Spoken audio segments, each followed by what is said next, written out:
Assalamualaikum warahmatullahi wabarakatuh.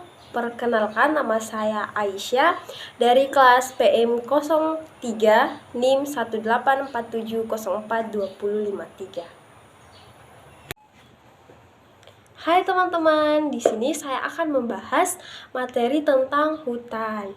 Nah, hutan adalah salah satu tempat di mana tersimpannya kekayaan sumber daya alam yang merupakan sumber kehidupan bagi makhluk hidup. Oleh karena itu, hutan mempunyai sejuta manfaat bagi makhluk hidup. Nah, apa saja manfaat hutan bagi makhluk hidup? Nah, manfaat hutan bagi makhluk hidup sebagai sumber bahan baku kayu, juga mengatur tata air, kemudian habitat sebagai tumbuhan dan satwa liar.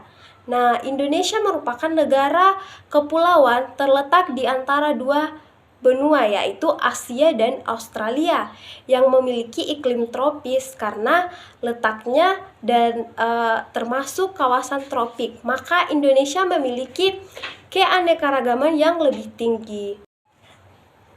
Nah, sekarang kita akan membahas pengertian hutan. Hutan adalah lapangan di mana pohon-pohon akan tumbuh secara keseluruhan, merupakan persekutuan hidup alam hayati beserta alam lingkungan yang ditetapkan oleh pemerintah sebagai hutan. Undang-Undang Nomor 41 Tahun 1999 merumuskan pengertian hutan adalah suatu kesatuan ekosistem berupa hamparan lahan berisi sumber daya alam hayati yang didominasi pepohonan dalam persekutuan alam lingkungannya. Yang satu dengan yang lain tidak dapat dipisahkan. Kawasan hutan yaitu wilayah tertentu yang ditunjukkan dan atau ditetapkan oleh pemerintah untuk dipertahankan keberadaannya sebagai tetap hutan. Nah, selanjutnya kita akan membahas jenis-jenis hutan yang ada di Indonesia. Yang pertama itu berdasarkan jenis pohon. Ada dua hutan yang akan kita bahas. Yang pertama itu hutan heterogen.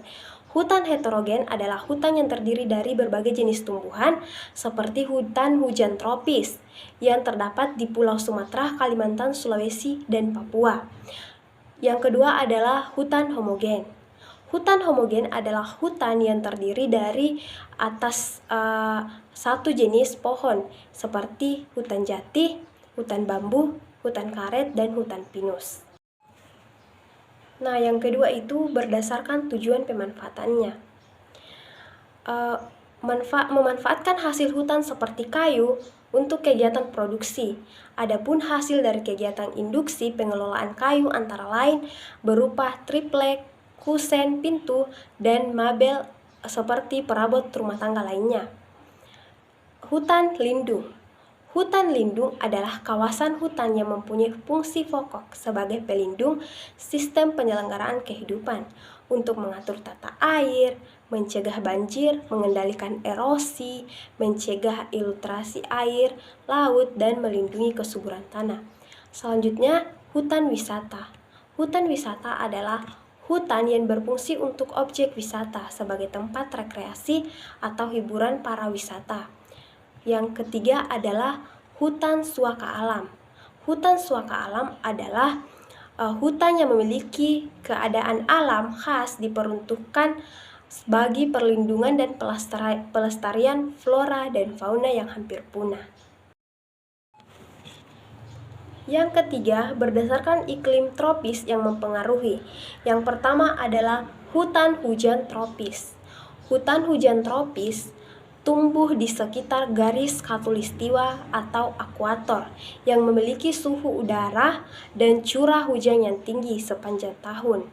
Sebagai hutan ini tumbuh di lembah sungai Amazon, lembah sungai Kongo, dan di wilayah Asia Tenggara. Hutan musim. Hutan musim ini terdapat di wilayah yang mengalami perubahan musim hujan dan musim kemarau secara jelas. Tumbuhan pada hutan musim ini umumnya bersifat homogen, satu jenis tumbuhan saja seperti hutan jati, hutan karet, dan hutan bambu. Di Indonesia, hutan musim banyak terdapat di wilayah Jawa Tengah atau Jawa Timur.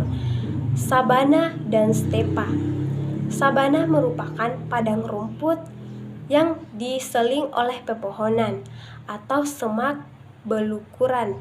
Sedangkan stepan merupakan padang rumput yang sangat luas dan tidak diseling pepohonan. Sabana dan stepa banyak dijumpai di daerah bercurah hujan rendah atau relatif sedikit. Di Indonesia, sabana dan stepa terdapat di Nusa Tenggara Barat dan Timur. Nah, selanjutnya adapun jenis-jenis hutan berdasarkan jenis yang lain. Yang pertama itu berdasarkan biografi. Yang kedua berdasarkan iklim. Ketiga berdasarkan sifat tanahnya. Keempat berdasarkan pemanfaatan lahannya. Yang kelima berdasarkan terbentuknya. Keenam berdasarkan statusnya. Dan ketujuh berdasarkan jenis tanamannya. Dan kedelapan berdasarkan fungsinya. Selanjutnya kita akan membahas deforestasi dan degradasi hutan. Umumnya, deforestasi dan degradasi hutan ini tidak dapat dipisahkan. Peristiwa yang berkaitan dengan deforestasi dan degradasi hutan yaitu kebakaran hutan. Kebakaran hutan ini merupakan salah satu faktor lingkungan dari api yang memberikan pengaruh terhadap hutan, menimbulkan dampak negatif maupun positif. Kebakaran hutan yang terjadi adalah akibat ulah manusia atau faktor alam. Penyebab kebakaran hutan yang terbanyak karena tindakan dan kelalaian manusia. Ada yang menyebut hampir 90% kebakaran hutan disebabkan oleh manusia, sedangkan 10% yang disebabkan oleh alam. Pengertian dan definisi ini yang diberikan untuk kebakaran hutan adalah suatu keadaan di mana hutan dilanda api sedangkan timbulnya kerugian ekosistem dan rencana kelestarian lingkungan. Kebakaran terjadi karena faktor antara lain alam, musim kemarau, dan manusia karena kelalaiannya. Selanjutnya yang kedua itu bentuk kerusakan hutan.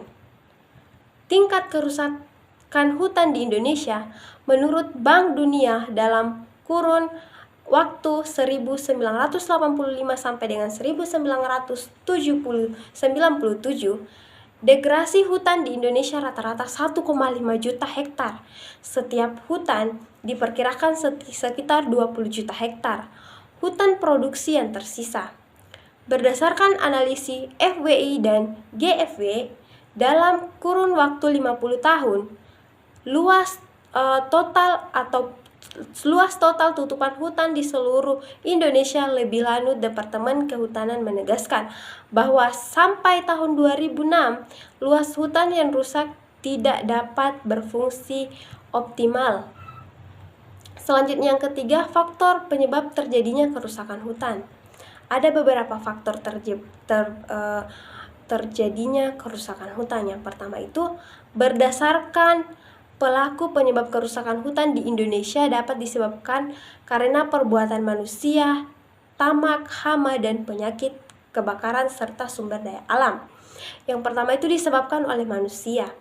Kenapa sih manusia dapat merusak hutan? Nah, disebabkan oleh manusia itu karena penyebab utama kerusakan hutan di Indonesia sebagian besar merupakan kegiatan aktivitas manusia dalam pemanfaatan hutan dan hasil hutan yang dilakukan secara legal maupun ilegal.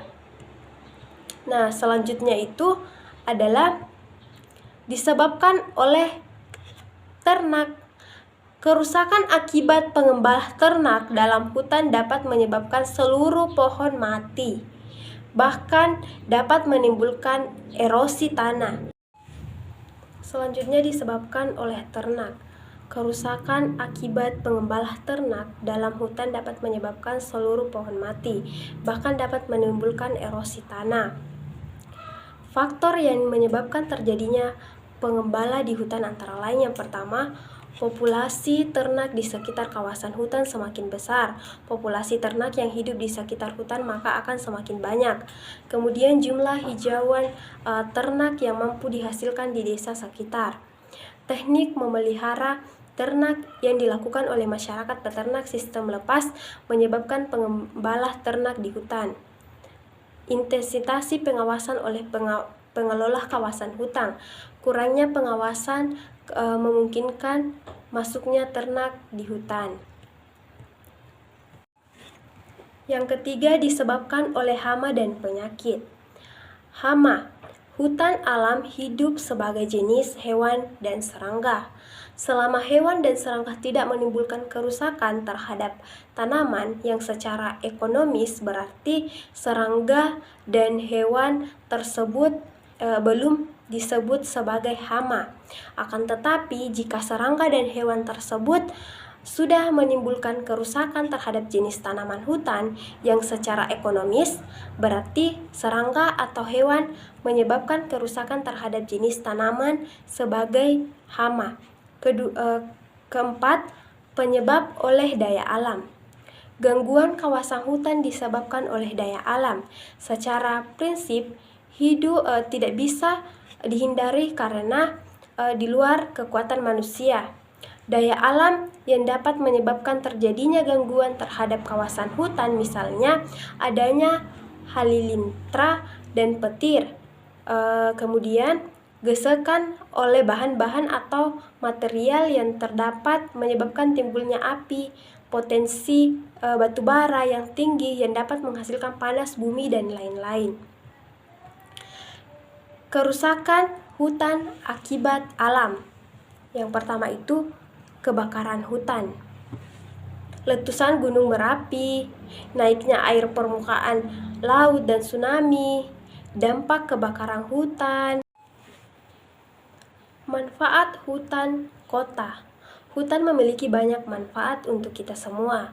Hutan merupakan paru-paru dunia, hingga perlu kita jaga karena jika tidak maka hanya akan membawa dampak yang buruk bagi kita di masa kini dan masa yang akan datang. Manfaat atau fungsi ekonomi. Hutan dapat dijual langsung atau diolah menjadi berbagai barang yang mahal, membuka lapangan pekerjaan bagi pembala atau legal, menyumbang devisa negara dari hasil penjualan produk hasil hutan ke luar negeri. Kemudian bagian B, manfaat hutan atau fungsi klimatologi. Hutan dapat mengatur iklim. Hutan berfungsi sebagai paru-paru dunia yang menghasilkan oksigen. Bagian C, manfaat atau fungsi hidrologis. Dapat menampung air hujan di dalam tanah menjadi pengatur tata air tanah. Kemudian D, manfaat atau fungsi ekologi, yaitu mencegah erosi dan banjir, menjaga dan mempertahankan kesuburan tanah sebagai wilayah untuk melestarikan keragaman hayati.